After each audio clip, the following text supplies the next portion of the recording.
আসসালামু আলাইকুম। ইচ্ছা থাকে যে একরকমভাবে কাজ করব। কিন্তু যখন কাজে লেগে যাওয়া হয় তখন বিভিন্ন রকম আইডিয়া কিন্তু মাথার মধ্যে চলে আসে। যেই কারণেই ১ম এ চিন্তা করেছিলাম একরকম, এখন করতেছি আরেক রকম। এখন গিয়ে আমার বালু শর্ট পড়ে গেছে। আর বালুটা শর্ট পড়ার কারণেই কিন্তু আজকে মিস্ত্রি আসতে পারে নাই। তার কারণ আবহাওয়া এত পরিমাণে খারাপ ছিল গতকালকে বিকেলে যে আমি বালুর গাড়িটা নিয়ে আসবো সেটাও আনতে পারি নাই। আজকে সকালবেলা উঠেই আমি ১ম এ চিন্তা করলাম যেহেতু মিস্ত্রি আসবে না তাই কালকে যে গাঁথুনিগুলো দিয়েছিল সেই গাঁথুনিতে আমি পানি দিয়ে দিচ্ছি। ইটের গাঁথুনিতে যদি পানি বেশি দেওয়া যায় সেক্ষেত্রে এই গাঁথুনিটা অনেক শক্ত হয় আর এইটা কিন্তু অনেক দীর্ঘস্থায়ী টেকসই হয়। যার কারণে যেহেতু এটা গরুর একটা ঘর আর এখানে যেহেতু গরুর প্রস্রাব পায়খানাতে প্রচুর পরিমাণে অ্যাসিড থাকে সেক্ষেত্রে যত পরিমাণে এটা শক্তপুক্ত এবং মজবুত করা যাবে সেক্ষেত্রে আমার ক্ষেত্রে ভালো। আর গরুর ঘর কিন্তু এমনিতেই অনেক বেশি হার্ডি করে তৈরি করতে হয়, তার কারণ গরু কিন্তু আর একদম শান্তশিষ্ট কোনো প্রাণী না, সে কিন্তু প্রচুর পরিমাণে ছোটাফাটা করে। তাই চেষ্টা করতেছি আমি যতটুকুই কাজ করি না কেন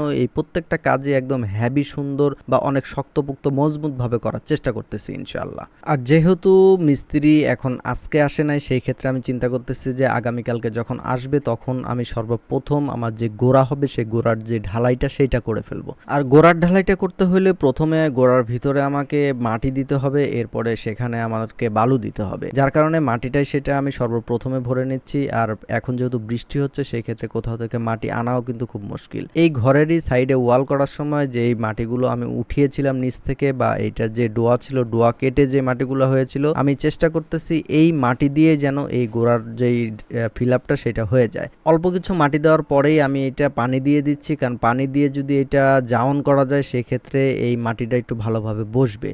সেখানে পানি দিয়ে এখন আমি আমার যে ঘরের মেঝেটা সেই মেঝেটার ৪ সাইড দিয়ে আমি দুরমুশ করে দিচ্ছি এবং এইটার যেই মাটিগুলো আছে সেগুলো সমান করে দিচ্ছি। তার কারণ কালকে মিস্ত্রি আসার আগ মুহূর্তে আমি চাচ্ছি যে আমার ফ্লোর এবং গোড়ার যে কাজগুলো আছে মানে মাটি বালু বা যেভাবে প্রস্তুত করার দরকার আমি প্রস্তুত করে রাখবো, তাহলে উনি এসে শুধু কাজে লেগে যাবে। এখন আমার বাড়িতে যে বালুগুলো আছে এই বালুগুলো কিন্তু আমার শুধু ফ্লোরে বা ওই যে গোড়ার ভিতরে যেটা সেইটুকুই দেওয়া যাবে।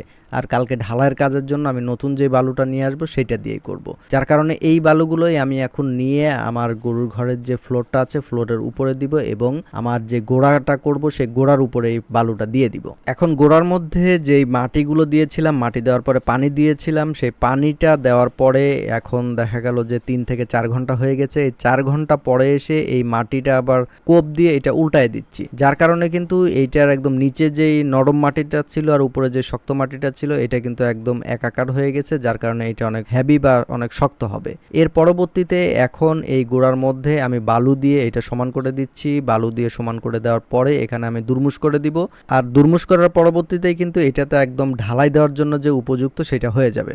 আমার গোড়া এবং ফ্লোর কিন্তু একদম প্রস্তুত ঢালাইয়ের জন্য, এখন শুধু অপেক্ষা হচ্ছে বালুর। আর বালুর গাড়িটা আসার জন্য সকাল থেকে আমি বেশ কয়েকবার ফোন দিছি, আর সেটা না আসার মূল কারণ হচ্ছিল একটু পর পরে কিন্তু থেমে থেমে বৃষ্টি হচ্ছিল। যাই হোক অবশেষে বালুর গাড়িটা চলে আসছে। আর বালুর গাড়িটা যে নিয়ে আসছে ওর নাম হচ্ছে তারেক, সে আমার এলাকারই চাচাতো ভাই। সেক্ষেত্রে ওকে বললাম যে যতদূর পর্যন্ত নেওয়া যায় বালুর গাড়িটা ততদূর পর্যন্ত নিয়ে যাওয়ার জন্য, তার কারণে এই বালুগুলো তো আবার আমাকেই মাথায় করে টেনে নিয়ে যাইতে হবে। আরেকটা কথা বলে রাখি, সেটা হলো বড় কোনো গাড়ি আমার একদম বাড়ির উঠান পর্যন্ত কিন্তু যায় না, সেক্ষেত্রে অটো বা ভ্যান গাড়ি যেগুলো আছে সেগুলোই যায়। আর এই গাড়িটা আরেকটু দূর পর্যন্ত নিয়ে যাওয়া যাইতো, কিন্তু বৃষ্টি হওয়ার কারণে আর রাস্তাটা একটু নরম থাকার কারণে গাড়ি কিন্তু ধরতে পারে নাই। তো বলতেছে যে আর আমি এর থেকে বেশি দূর যাইতে পারবো না। তো সেই ক্ষেত্রে বললাম যে ঠিক আছে, আর যাওয়ার কোনো প্রয়োজন নাই, আমাদের বাড়ির সামনে যে মসজিদ আছে মসজিদের এখানে এই বালুগুলো নামায় রাখতেছি। আজকের ভিডিওটা কিন্তু এতদূর পর্যন্তই।